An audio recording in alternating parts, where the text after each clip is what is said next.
Ya, kita bahas tentang retinopati hipertensi yang juga akhirnya bisa menyebabkan si fibrosis dari vitreous.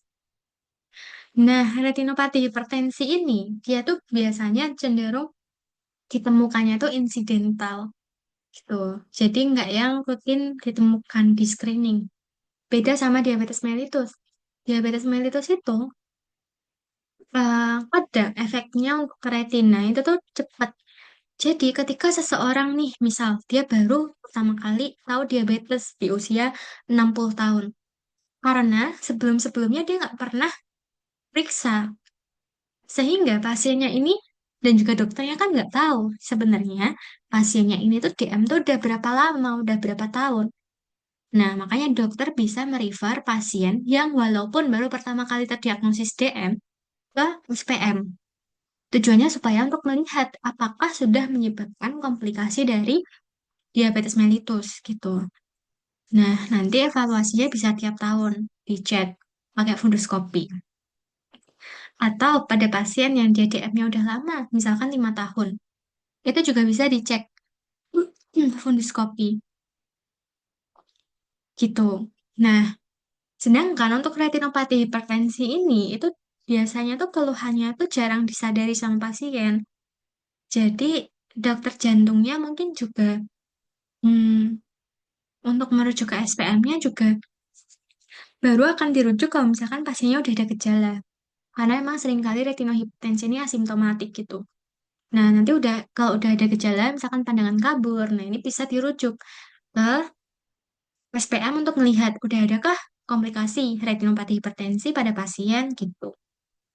Nah, kemudian si retinopati hipertensi ini itu diklasifikasikan menurut Keith Wagener-Berger. Sebenarnya klasifikasinya banyak ya. Salah satunya Keith Wagener-Berger ini itu menjadi 4.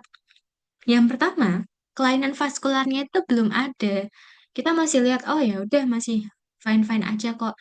Tapi sebenarnya mungkin sudah terjadi hipertrofi dari dinding pembuluh darah dan sudah ada penyempitan lumen yang ringan.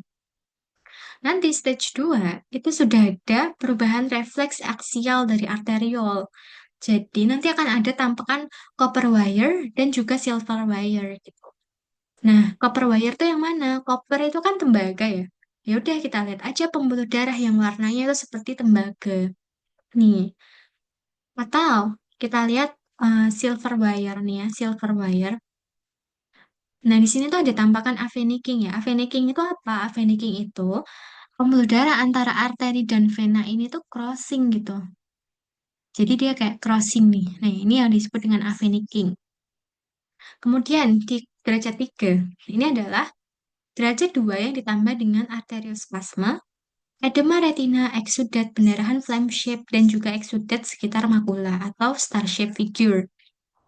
Mana edema retina? Edema retina tuh kita bisa lihat dari papilnya misalkan ya. Ini kan papilnya ya udah edem ya. Dimana-mana ada edem gitu. Terus eksudat itu kan dia tadi adalah komponen dari pembuluh darah, bisa lipid, bisa protein yang dia itu tuh menyebar karena pembuluh darahnya leakage atau ruptur tadi kan. Nah, dia bisa terlihat sebagai tampakan hard yang kayak yang di DM tadi atau tampakan yang soft. Nah, ini mungkin dia kayak soft gitu ya. Kayak soft, ini soft gitu. Kalau hard dia lebih menyala lagi warnanya kayak yang di DM tadi. Nah, terus ada pendarahan flame shape. Yang pendarahan flame shape ini sama ya kayak di DM yang derajatnya udah berat, dia juga ada pendarahan flame shape. Dia bentuknya tuh nggak titik-titik, tapi kayak kayak lebih panjang-panjang. Misalkan ini ya, kayak persegi panjang, udah panjang-panjang gitu, flame shape hemorrhage. Kemudian akan ada juga exudate di sekitar makula yang tampakannya itu star shape. Nah ini ya, kalau bisa dilihat, ini kan makula. Kalau dia makulanya adem, dia akan membentuk tampakan star shape. Jadi ini kayak kayak bintang-bintang gitu. Udah nggak bulat lagi kan hitam-hitamnya. Sedangkan di kelompok 4 derajat 4 ini adalah derajat 3 yang ditambah dengan edema papil saraf optik. Edem papil saraf optik itu ditandai dengan kita udah nggak bisa lagi ngukur Cuppers rasionya itu berapa, udah kabur batasnya. Terus kita lihat nih di area sekitar papil Cuppsnya ini, dia ada eritemnya. Nah, itulah yang disebut dengan edema papil saraf optik. Nih ya, ini tampakan apa aja yang bisa kita lihat? Yang pertama, ini ada avenicking atau crossing dari arteri dan juga vena. Terus kita bisa lihat ada flame shape hemorrhage, ada cotton wool spot, yaitu area iskemik pada retina. Terus dia ada apa lagi ya? Ada exudatnya juga mungkin ya, exudat. Terus ada edema makula yang terbentuk star shape figure. Terus ada juga edema dari papil.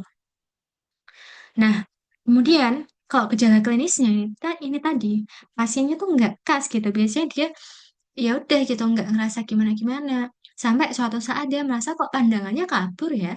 Ya udah barulah saat itu dia dirujuk ke SPM gitu.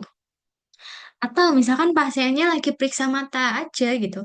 Nanti dicek loh ternyata kok ditemukan nih tampakan-tampakan retinopati hipertensi. Setelah dicek oh ternyata udah hipertensi lama gitu.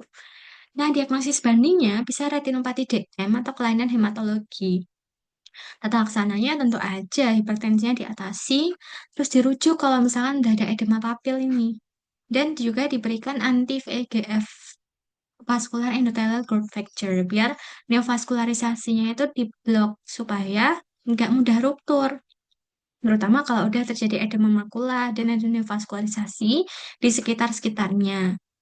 Nah, FFI nanti bisa melihat gambaran neovaskularisasi, terus dia juga bisa melihat dia FFI itu ada sumbatan atau enggak gitu. Nah, laser untuk membunuh area-area yang ada neovaskularisasinya. Atau bisa juga kalau misalkan ada oklusi vaskular. Nah, untuk patogenesisnya, jadi hipertensi, baik yang primer maupun sekunder, itu bisa menyebabkan ophthalmic artery hypertension, hipertensi oftalmik pada mata gitu. Nah, stage 1 dia masih mild. Mungkin baru ada vasospasma aja, tampaknya masih normal-normal aja. Cuma kelihatan kok arterinya ini menyempit gitu.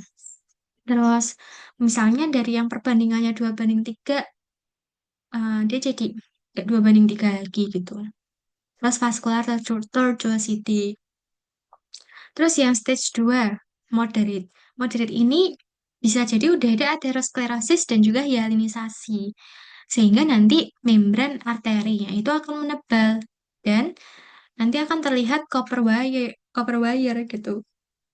Tambahkan di mana dengan menggunakan light reflex dia warnanya tuh coklat kayak tembaga.